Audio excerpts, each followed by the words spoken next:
नमस्कार। Karvy stock broking पर सेबी, जो कि कैपिटल मार्केट रेगुलेटर है, उसने रिसेंटली एक्शन लिए हैं, जिसके बाद इन्वेस्टर स्टॉक ब्रोकर्स को लेकर काफी कंसर्न हो गए हैं। तो आज हम उसी के बारे में बात करने वाले हैं।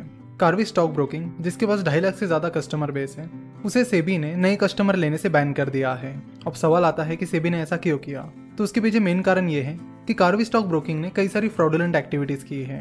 NSE, that is national stock exchange के इन्वेस्टिगेशन में पता चला कि कार्वी ने अपने कई सारे कस्टमर्स के शेयर्स अपने अकाउंट में ट्रांसफर कर लिए।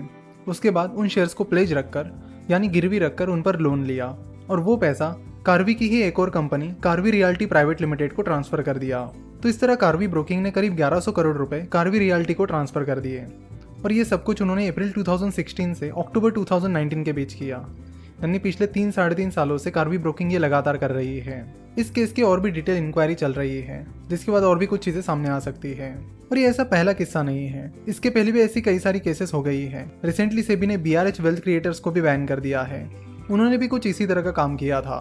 सेबी के अनुसार कस्टमर के जो शेयर्स हैं, उस पर उस कस्टमर की ही ओनरशिप है, जिसे कार्वी अपने अकाउंट में ट्रांसफर नहीं कर सकती और उसे प्लेज रखकर लोन भी नहीं ले सकती। तो कार्वी की ये जो एक्टिविटीज है वो सेबी के अनुसार अनइथिकल और फ्रॉड है। इंडिया में मेनली 2 डिपॉजिटरीज है, NSDL और CDSL। डिपॉजिटरी का काम ही होता है कि आपके शेयर्स को इलेक्ट्रॉनिक फॉर्म में डीमैट अकाउंट में स्टोर करके रखना। तो आपको जो डीमैट अकाउंट है वो या CDSL के पास रहेगा या फिर NSDL के पास। और CDSL और NSDL अपने कस्टमर्स को मंथली बेसिस पर यानी हर महीने एक कंसोलिडेटेड स्टेटमेंट भेजते हैं, जिसमें सारे ट्रांजेक्शंस दिए हुए होते हैं।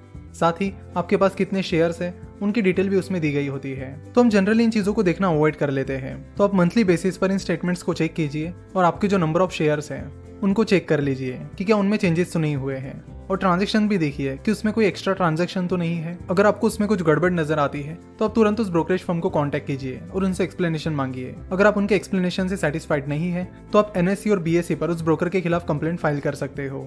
सो अगर फिलहाल आपका कार्वी स्टॉक ब्रोकिंग के साथ डीमैट अकाउंट है तो आप तुरंत या तो सारे शेयर सेल करके वो डीमैट अकाउंट क्लोज कर दो और किसी और ब्रोकरेज फर्म के साथ डीमैट अकाउंट खोल लो, या फिर उन शेयर्स को आप ट्रांसफर कीजिए। देखो, स्टॉक मार्केट में इन्वेस्ट करने के लिए ट्रेडिंग और डीमैट अकाउंट कंपलसरी होते हैं और वो आप डायरेक्टली नहीं खोल सकते। उसके लिए आपको ब्रोकरेज फर्म को ही अप्रोच करना होता है। और ब्रोकरेज फर्म चुनते समय आप ऐसा ब्रोकरेज फर्म चुनिए जिसके एथिक्स और फाइनेंशियल स्टेटमेंट्स दोनों भी स्ट्रांग हो और जिसके खिलाफ कम कंप्लेंट्स हो। आप NSE और BSE की वेबसाइट पर जाकर चेक कर सकते हो कि किस ब्रोकरेज फर्म के खिलाफ कितनी कंप्लेंट्स आई है। तो अपना डीमैट अकाउंट खोलते वक्त आप इस चीज पर भी ध्यान दीजिए कि किस ब्रोकरेज फर्म के खिलाफ कम कंप्लेंट्स है। उसके बाद अगला सवाल आता है POA का, that is power of attorney का।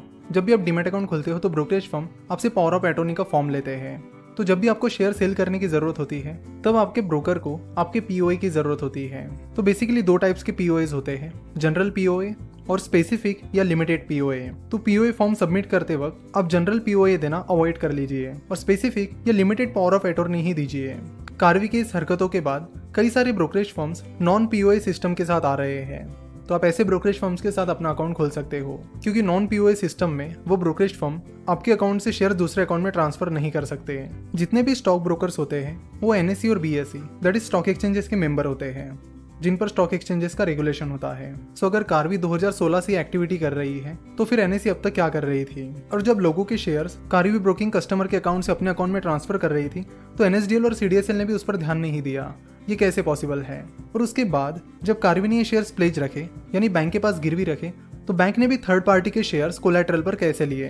क्या बैंक ने एक बार भी ये जरूरी नहीं समझा कि वो third party shares Karvy Broking के कस्टमर्स के हैं और कार्वी ब्रोकिंग जो कर रही है वो अनइथिकल है।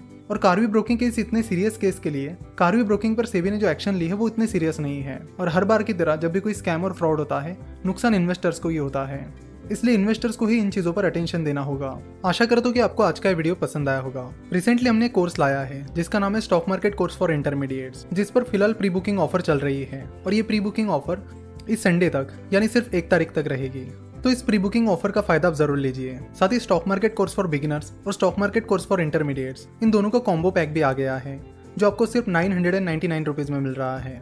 इसके साथ ही पिछले संडे से हमने वेबिनार सीरीज शुरू कर दी है, जिसके बहुत अच्छे रिस्पांस के बाद हम उसे वीकली बेसिस पर रखने की प्लानिंग कर रहे हैं। तो उन वेबिनार्स की भी बुकिंग आप नीचे डिस्क्रिप्शन में दी गई लिंक पर क्लिक करके कर सकते हो। वीडियो देखने के लिए और हमसे जुड़े रहने के लिए आपका बहुत बहुत धन्यवाद।